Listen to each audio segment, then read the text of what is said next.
नमस्कार दोस्तों, कैसे हैं आप सभी लोग। आई होप अच्छे होंगे। जैसे कि डीएलएड बीटीसी फर्स्ट और सेकंड सेमेस्टर हिंदी क्लास 15 लेके आया हूं और इससे पहले क्लास 14 में अपने चैनल पर अपलोड करके डाल चुका हूं। जिन्होंने नहीं देखी वो मेरे चैनल पर जाके देख सकते हैं। उन्हें डिस्क्रिप्शन में लिंक दे दूँगा, आप वहाँ से भी जाके देख सकते हैं। और इससे पहले मैंने कारक चैप्टर पूरा कंप्लीट करा दिया है। जिन्होंने नहीं देखा वो मेरे चैनल पर जाके देख सकते हैं, वरना आई बटन में लिंक दे दूँगा, आप वहाँ से भी डायरेक्ट जाके देख सकते हैं। पहले आप वीडियो वो जाके देखिए, उसके बाद ये टेस्ट लगाइए, तब आपको ज़्यादा समझ में आएगा मेरे दोस्तों। और अगर आपको किसी भी क्वेश्चन में डाउट हो तो आप मेरे व्हाट्सअप नंबर 9058426007 पे कांटेक्ट कर सकते हैं। आज का टेस्ट स्टार्ट करते हैं। और आप किसी भी एग्जाम की तैयारी कर रहे हो, DElEd, TET, CTET, UP TET, UPSI, UP police, UPSC, UP triple SC, all competitive exam, आप किसी भी एग्जाम की तैयारी कर रहे हो जिसमें हिंदी पूछी जाती है, उसके लिए वीडियो रामबाण साबित होगी। और इस वीडियो में टोटल 30 क्वेश्चन है और आप अपने 30 क्वेश्चन लगाइए और कमेंट बॉक्स में आंसर जरूर देना कि आपके 30 में से कितने सही गए। अगर आपने इसमें 20 क्वेश्चन या 25 क्वेश्चन कर लिए तो इसका मतलब आप पढ़ रहे हैं। चलिए पहला क्वेश्चन देखते हैं क्या है। कारक के कितने भेद होते हैं। पहला क्वेश्चन यही बनता है कि कारक के कितने भेद होते हैं। और यहाँ पे ऐसे भी पूछ सकता था कि कारक के कुल कितने भेद होते हैं, और क्वेश्चन ऐसे भी पूछ सकता था कि कारक के मुख्य भेद कितने होते हैं। तो अगर कारक के मुख्य भेद पूछेगा तो मैंने आपको वीडियो में बताया था कि कारक के मुख्य भेद 6 होते हैं, लेकिन कारक के कितने भेद होते हैं तो आप 8 लगाएंगे। तो ऑप्शन नंबर सी बिल्कुल सही हो जाएगा, 8। और कारक के कितने भेद होते हैं तब भी आप 8 लगाएंगे, और कुल कितने भेद होते हैं तो भी आप 8 लगाएंगे। अगर मुख्य पूछेगा तो आप 6 लगाएंगे। ठीक है दोस्तों, ये मैंने आपको लास्ट वीडियो में बताया था। चलिए क्वेश्चन नंबर 2 देखते हैं क्या कह रहा है। किस कारक में से विभक्ति का प्रयोग साधन के अर्थ में होता है। यहाँ पे पूछ रहा है साधन के अर्थ में होता है। आप अपना आंसर दीजिए। 4 ऑप्शन है, कर्ता, अपादान, करण या संप्रदान कारक। आप बताइए कौन सा सही है। तो देखिए साधन का प्रयोग हम किस कारक में करते हैं। तो देखिए जैसे मैं आपको एग्जांपल देता हूं, राम ने रावण को बाण से मारा, तो इसको मैं बाण जो यूज हुआ है ना, बाण, वो एक साधन ही तो है। अगर मैं ऐसे कह देता कि राम ने रावण को मारा, तो मारा ये नहीं पता किससे, कौन से साधन से मारा, बाण से मारा, तीर से मारा, कुल्हाड़ी से मारा, आपको नहीं पता चल रहा है ना। जैसे मैंने कहा ना, राम ने श्याम को चाकू से मारा, तो इसमें चाकू जो है वो आपका साधन ही तो यूज कर रहा है ना। कर्ता ने कर्म को करण से या के द्वारा या से जो आता है वो करण कारक में आता है। किस में आता है? करण कारक। तो इसका ऑप्शन नंबर कौन सा सही हो जाएगा? तो ऑप्शन नंबर सी बिल्कुल सही हो जाएगा, करण कारक। चलिए क्वेश्चन नंबर 3 देखते हैं। अपने कमेंट बॉक्स में आंसर जरूर देना कि आपके कितने सही गए। आपने अगर 25 क्वेश्चन सही कर लिए तो मैं गारंटी दे रहा हूँ कारक से आपका कोई क्वेश्चन नहीं छूटेगा। चलिए क्वेश्चन नंबर 3 देखते हैं।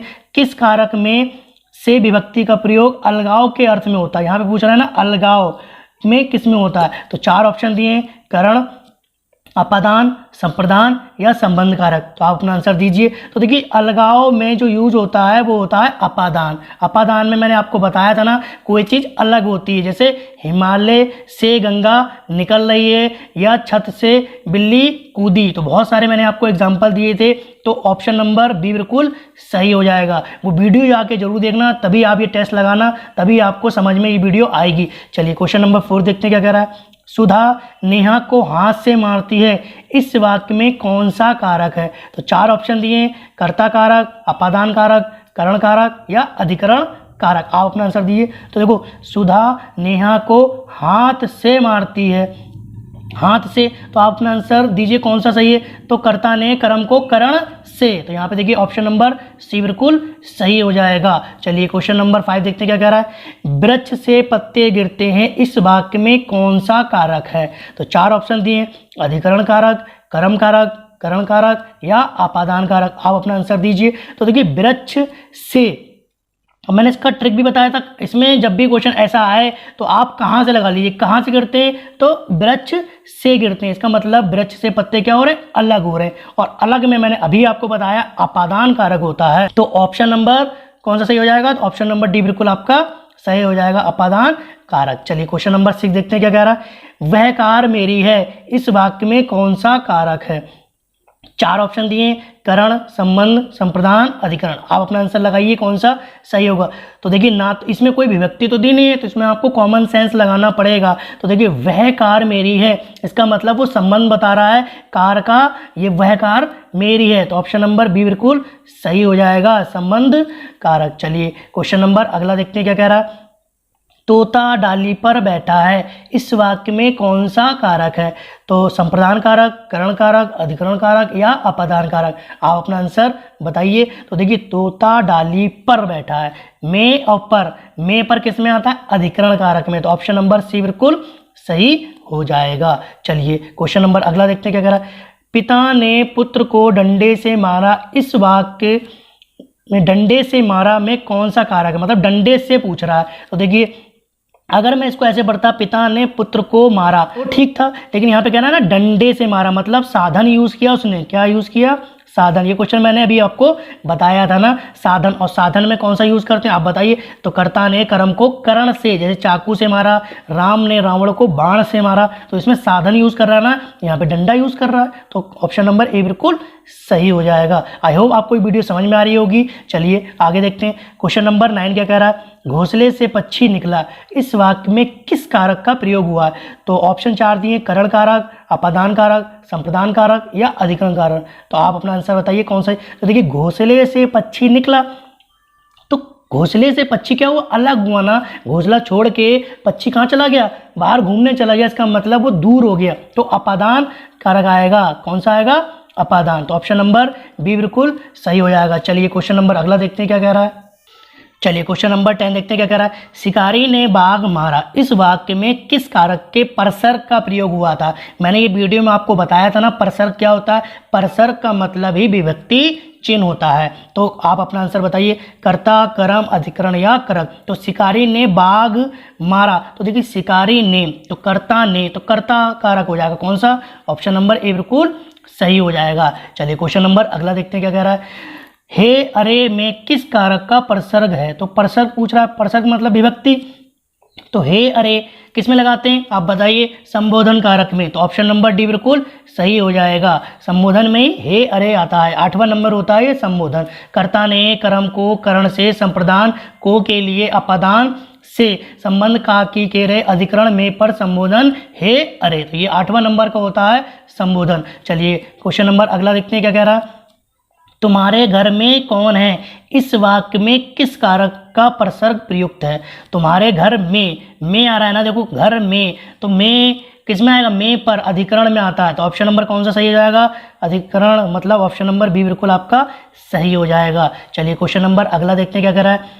यह किताब रमेश को दे दो, इस वाक्य में प्रयुक्त कारक विभक्ति बताइए। तो यह किताब रमेश को दे दो, तो रमेश को दे दो, देखो इसमें को विभक्ति आ रही ना, तो कर्ता ने कर्म को, तो इसमें कौन सा ऑप्शन सही हो जाएगा?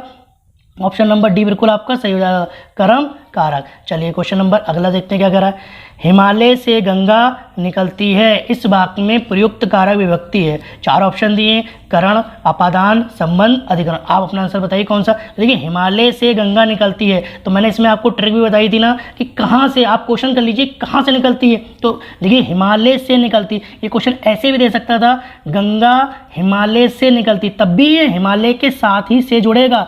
अगर गंगा इधर लिख देता तो भी हिमालय से ही आता, गंगा हिमालय से निकलती है। और यहाँ पे भी लिखा देखो हिमालय से गंगा निकलती। कभी क्वेश्चन ऐसे नहीं देगा कि हिमालय गंगा से निकलती, कभी क्वेश्चन ऐसे देगा ही नहीं कि देखो हिमालय गंगा से निकलती है, कभी ऐसा बनेगा नहीं। क्योंकि देखो हिमालय गंगा से थोड़ी निकलती है, गंगा तो खुद निकलती है कहाँ? हिमालय से। तो ये वाक्य शुद्धि में कभी कभी क्वेश्चन दे देता है कि हिमालय गंगा से निकलती है, तो ये से जो होगा गंगा के साथ नहीं जुड़ेगा, किसके साथ जुड़ेगा? हिमालय के साथ।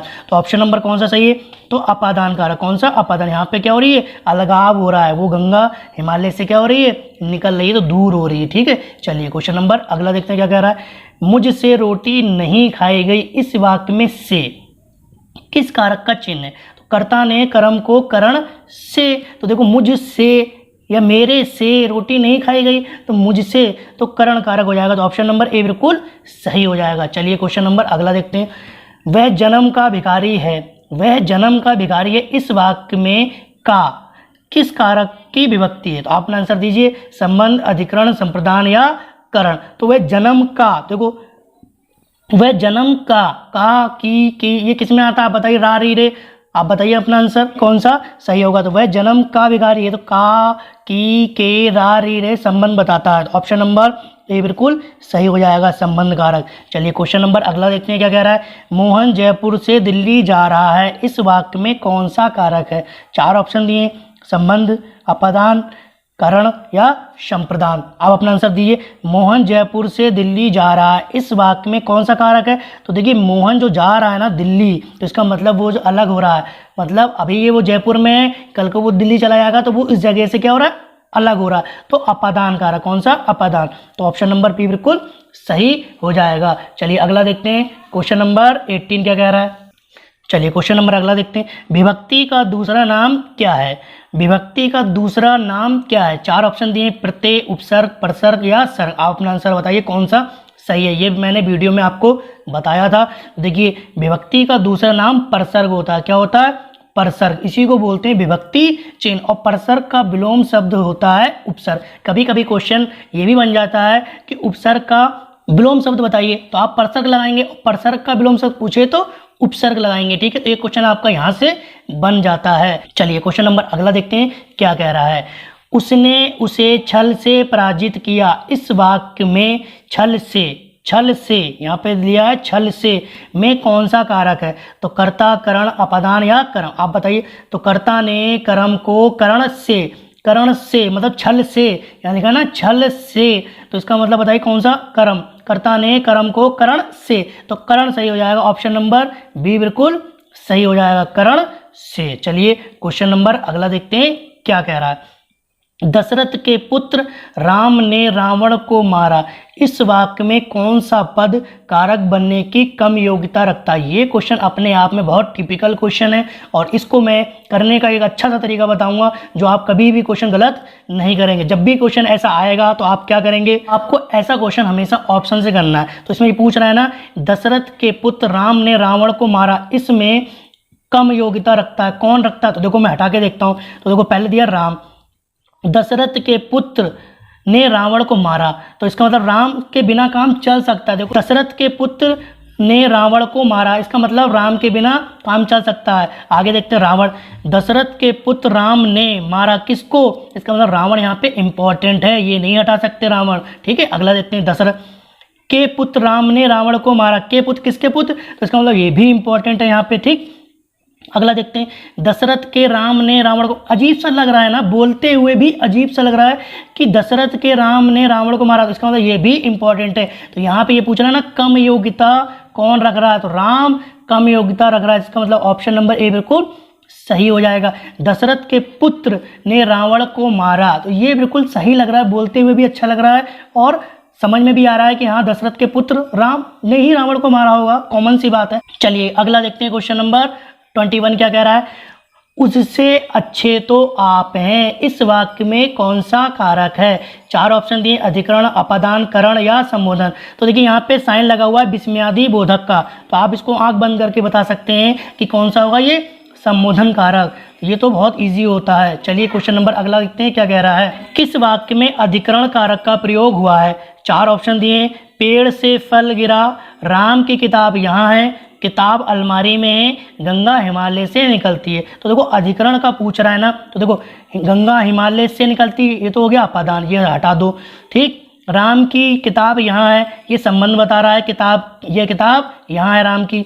पेड़ से फल गिरा, मतलब ये भी अपादान हो गया, ये भी हटा दो। बचा कौन सा, किताब अलमारी में है, में देखो आ गया ना, में पर किस में आता, अधिकरण में। तो ऑप्शन नंबर सी बिल्कुल सही हो जाएगा। चलिए क्वेश्चन नंबर 23 देखते हैं क्या कह रहा है। मैं कुत्ते से डर कर भागा, इस वाक्य में कौन सा कारक है।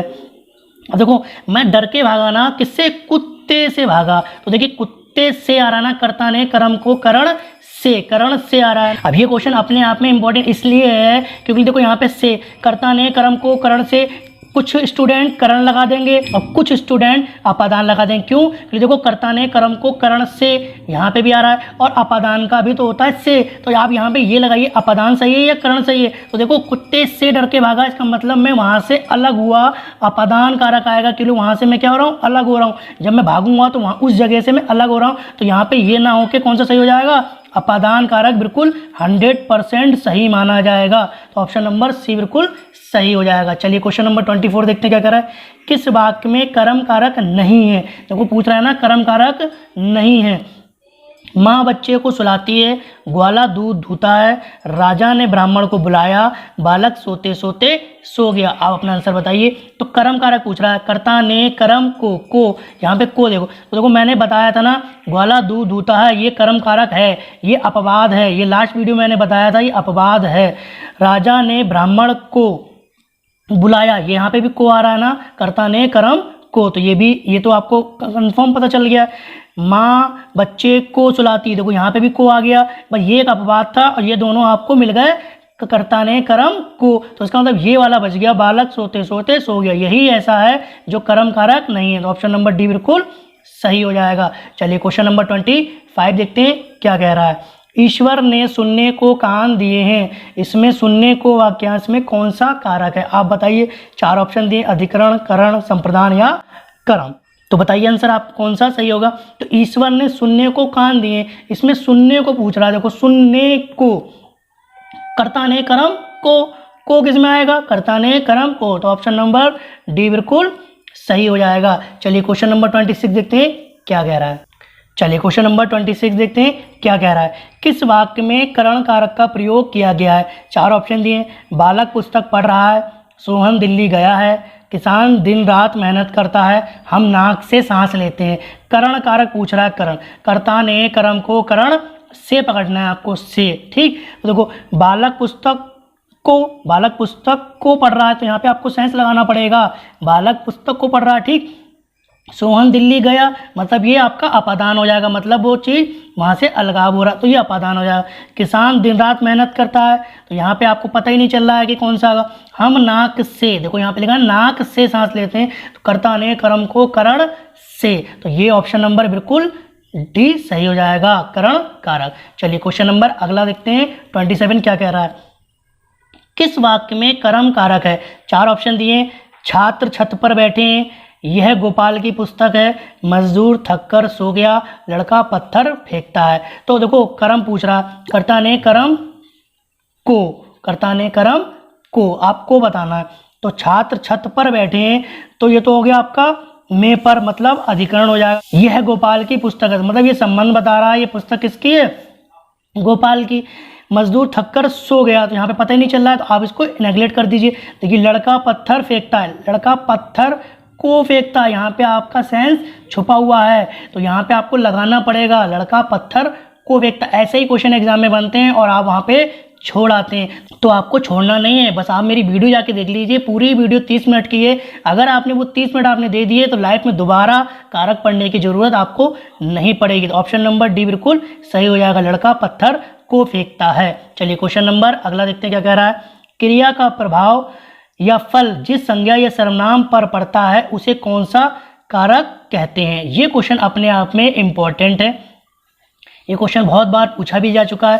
तो देखो क्रिया का प्रभाव या फल जिस संज्ञा या सर्वनाम पर पड़ता है उसे कौन सा कारक कहते हैं? 4 ऑप्शन दिए हैं, कर्ता कारक, अपादान कारक, संप्रदान कारक या कर्म कारक। आप बताइए। तो देखिए संज्ञा या सर्वनाम पर पड़ता है, क्रिया का प्रभाव किस पे? तो हमेशा उसे कर्ता कारक कहते हैं। जैसे राम ने रावण को मारा, किसने मारा? राम ने मारा। राम कौन है? संज्ञा है, उसने उसको मारा, तो उसने उसको मारा, जो मारा उसने क्या है? सर्वनाम हो गया। तो हमेशा याद रखना, क्रिया का प्रभाव जब संज्ञा या सर्वनाम पर पड़ता है उसे कौन सा कारक कहते हैं? कर्ता कारक कहते हैं। ये अपने आप में इंपॉर्टेंट क्वेश्चन है, आप इसको लगा लीजिए। चलिए क्वेश्चन नंबर 29 देखते हैं क्या कह रहा है। किस वाक्य में संप्रदान कारक का सही प्रयोग हुआ है? किसका? संप्रदान। संप्रदान का मतलब होता है दान, यहाँ पे देखो लिखा है ना दान। संप्रदान का मतलब क्या होता है? दान देना। तो देखिए 4 ऑप्शन दिए, बच्चों के लिए मिठाई लाओ, हाथ से घड़ी गिर गई, हिमालय से नदी निकलती है, आसमान का रंग नीला है। तो आप बताइए। देखो आसमान का कर्ता ने काकी के संबंध आ गया, हाथ से कर्ता ने कर्म को करण से, ये अपादान हो गया, क्योंकि यहाँ पे देखो घड़ी क्या हो रही है? हाथ से अलग हो रही है।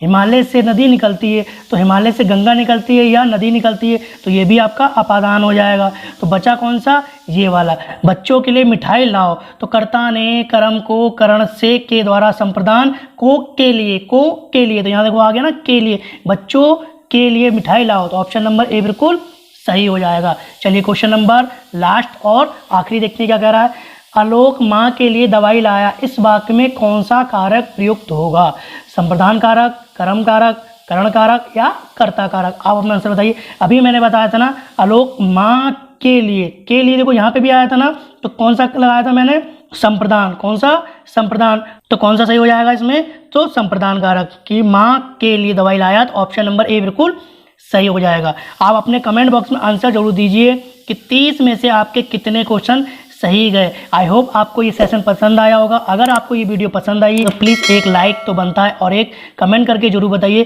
कि ये आपको क्वेश्चन कैसे लगे। तब तक के लिए धन्यवाद। नेक्स्ट वीडियो मिलते हैं किसी नेक्स्ट टॉपिक के साथ। Thank you.